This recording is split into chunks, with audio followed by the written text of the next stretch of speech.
तो मैं शुभम कुमार आप सभी का एग्ज़ाम भाई चैनल में स्वागत करता हूं। फिजिक्स का सीरीज़ नंबर 3 आप लोग के लिए लेकर आया हूं। सीरीज़ 2 आप लोग को मैं करवा चुका हूं, मेरे प्लेलिस्ट में है, आप लोग जाकर देखिए और बताइए कमेंट में कितना सही हुआ है। तो क्वेश्चन नंबर 52 है कि बल गुणांक है किसका। ऑप्शन ए में है द्रव्यमान और वेग का, ऑप्शन बी में है द्रव्यमान और त्वरण का, ऑप्शन सी में है भार और वेग का और ऑप्शन डी में है भार और त्वरण का। तो बताइए कौन सा इसका आंसर हो जाएगा, बताइए।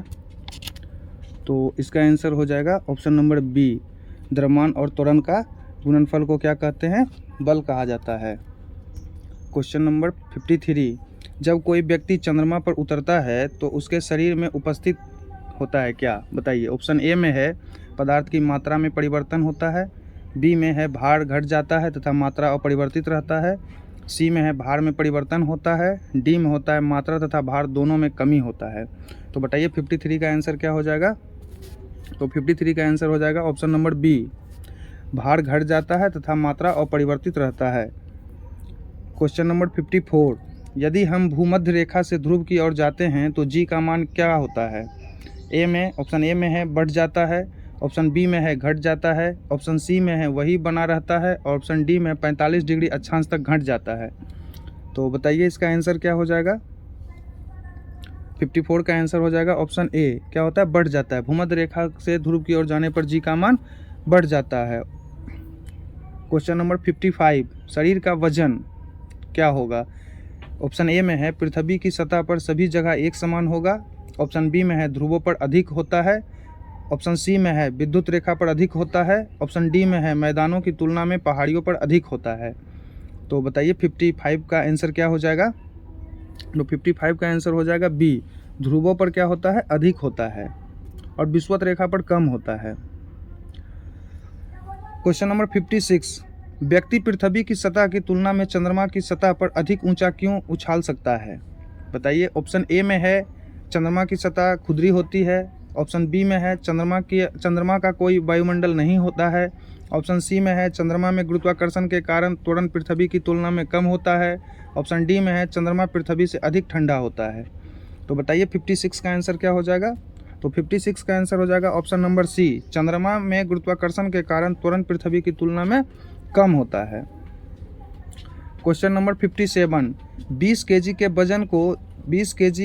वजन को जमीन के ऊपर 1 मीटर की ऊंचाई पर पकड़ के खड़े रहने के लिए किया गया कार्य क्या होगा बताइए। ऑप्शन ए में है 20 जूल, ऑप्शन बी में है 200 जूल, ऑप्शन सी में है 981 जूल और ऑप्शन डी में है 0 जूल। तो बताइए 57 का आंसर क्या हो जाएगा। तो 57 का आंसर हो जाएगा 0 जूल। जब तक खड़ी रहेगा कोई काम नहीं, विस्थापन होगा फिर कुछ काम होगा। 58 क्वेश्चन बोल रहा है, एक व्यक्ति एक दीवार को धक्का देता है पर उसमें विस्थापन करने में असफल रहता है तो वह करता है, बताइए। ऑप्शन ए में है कोई भी कार्य नहीं, ऑप्शन बी में है ऋणात्मक कार्य, ऑप्शन सी में है धनात्मक परंतु अधिकतम कार्य नहीं, अधिकतम कार्य। बताइए क्या हो जाएगा 58 का आंसर क्या हो जाएगा, बताइए। तो 58 का आंसर हो जाएगा ए, कोई कार्य नहीं। क्वेश्चन नंबर 59, पहाड़ी पर चढ़ता एक व्यक्ति आगे की ओर झुक जाता है क्योंकि, पहाड़ी पर चढ़ता एक व्यक्ति आगे की ओर झुक जाता है क्योंकि, बताइए क्यों। ऑप्शन ए में है तेज चल सके, ऑप्शन बी फिसलने की संभावना कम हो जाए, ऑप्शन सी शक्ति संरक्षित हो हेतु और ऑप्शन डी में स्थायित्व बनाए रखने के लिए। तो बताइए 59 का आंसर क्या हो जाएगा। तो 59 का आंसर हो जाएगा ऑप्शन नंबर डी, स्थायित्व बढ़ाने के लिए वो झुकता है आगे की ओर। क्वेश्चन नंबर 60, पीसा की ऐतिहासिक मीनार तिरछी होते हुए भी नहीं गिरती है क्योंकि। ऑप्शन ए, इसके गुरुत्व केंद्र से जाने वाली ऊर्ध्वाधर रेखा आधार से होकर जाती है, ऑप्शन बी, इसके गुरुत्व केंद्र से होकर जाने वाली ऊर्ध्वाधर रेखा आधार से होकर नहीं जाती है, इसके पीछे ईश्वरीय प्रभाव है, यह एक आश्चर्य है। तो बताइए 60 का आंसर क्या हो जाएगा। तो 60 का आंसर ऑप्शन ए हो जाएगा, इसके गुरुत्व केंद्र से जाने वाली ऊर्ध्वाधर रेखा आधार से होकर जाती है। थोड़ा आप लोग को बाहर से आवाज़ आ रहा होगा दोस्तों, थोड़ा सा बगल में कुछ प्रोग्राम हो रहा है, थोड़ा आप लोग मैनेज कर लीजिएगा। ऑप्शन 61 है, जाड़े की रातों में अत्यधिक ठंडी पड़ने पर पानी की पाइप फट जाती है क्योंकि। ऑप्शन ए है, जमने के बाद पानी का घनत्व कम हो जाता है, ऑप्शन बी, जमने के बाद पानी कठोर हो जाता है अतः इसकी यह कठोरता पाइप के पाइप को तोड़ देती है। जमने के बाद पानी का आयतन बढ़ जाता है। जमने के बाद पानी की पाइप का धातु गल जाता है।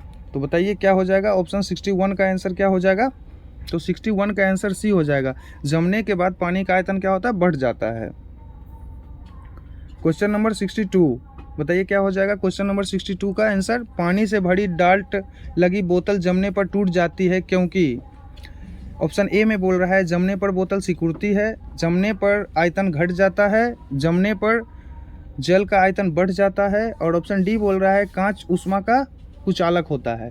तो बताइए 62 का आंसर क्या हो जाएगा? तो 62 का आंसर ऑप्शन सी हो जाएगा। जमने पर जल का आयतन क्या होता है? बढ़ता है। जब आयतन बढ़ेगा तो बोतल ऑटोमेटिक टूट जाएगा। क्वेश्चन 63 बोल रहा है जल के आयतन में क्या परिवर्तन होगा यदि तापमान 9 डिग्री सेल्सियस से गिरकर 3 डिग्री सेल्सियस कर दिया जाएगा। ऑप्शन ए में है आयतन में कोई परिवर्तन नहीं होगा। ऑप्शन बी में आयतन पहले बढ़ेगा और बाद में घटेगा। ऑप्शन सी आयतन पहले घटेगा और बाद में बढ़ेगा। ऑप्शन डी पानी जम जाएगा। तो बताइए 63 का आंसर क्या हो जाएगा? 63 का आंसर क्या हो जाएगा बताइए? 63 का आंसर ऑप्शन नंबर सी हो जाएगा। आयतन पहले घटेगा और बाद में बढ़ जाएगा। क्वेश्चन 64, एक झील में तैरने वाली इस्पात की नाव के लिए नाव द्वारा विस्थापित पानी का भार कितना होगा? ठीक है, एक झील में तैरने वाली इस्पात की नाव के लिए नाव द्वारा विस्थापित पानी का भार कितना होगा? ऑप्शन ए में है नाव के भार से कम। ऑप्शन बी नाव के भार से ज़्यादा। ऑप्शन सी नाव के नाव के उस भाग के भार के बराबर जो झील के पानी की सतह के नीचे है। और ऑप्शन डी नाव के भार के बराबर। तो बताइए 64 का आंसर क्या हो जाएगा? तो 64 का आंसर हो जाएगा सी, नाव के उस भार के बराबर जो झील के पानी की सतह के नीचे है। क्वेश्चन नंबर 65, किसी कालीन की सफाई के लिए यदि उसे छड़ी से पीटा जाए तो उसमें कौन सा नियम लागू होगा? ऑप्शन ए में बोल रहा है क्या? ए में बोल रहा है गति का पहला नियम। ऑप्शन बी में बोल रहा है गति का दूसरा नियम। ऑप्शन सी में बोल रहा है गति का तीसरा नियम। और ऑप्शन डी में बोल रहा है गति के पहले और दूसरे नियम का संयोग। तो बताइए 65 का आंसर क्या हो जाएगा? तो 65 का आंसर हो जाएगा ऑप्शन नंबर ए, गति का पहला नियम। 66, सड़क पर चलने की अपेक्षा बर्फ पर चलना कठिन है क्यों? ऑप्शन ए है बर्फ सड़क से सख्त होता है। ऑप्शन बी सड़क बर्फ से सख्त होता है। ऑप्शन सी जब हम अपने पैर से धक्का देते हैं तो बर्फ कोई प्रक्रिया व्यक्त नहीं करती है। ऑप्शन डी बर्फ में सड़क की अपेक्षा घर्षण कम होता है। तो बताइए 66 का आंसर क्या हो जाएगा? तो 66 का आंसर हो जाएगा ऑप्शन नंबर डी, बर्फ में सड़क की अपेक्षा घर्षण कम होता है।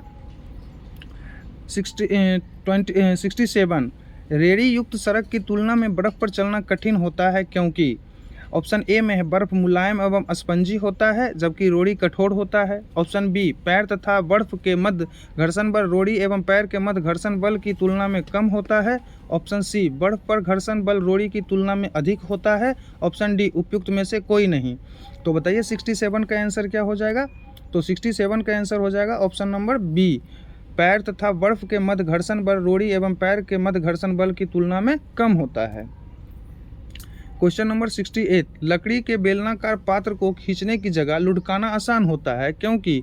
ऑप्शन ए में बोल रहा है जल उसे खींचा जाता है ऑप्शन ए बोल रहा है जब उसे खींचा जाता है तो वस्तु का भार कार्यकारी होता है। ऑप्शन बी बोल रहा है लुढ़कन अवस्था में घर्षण बल फिसलन अवस्था के घर्षण बल की तुलना में बहुत कम होता है।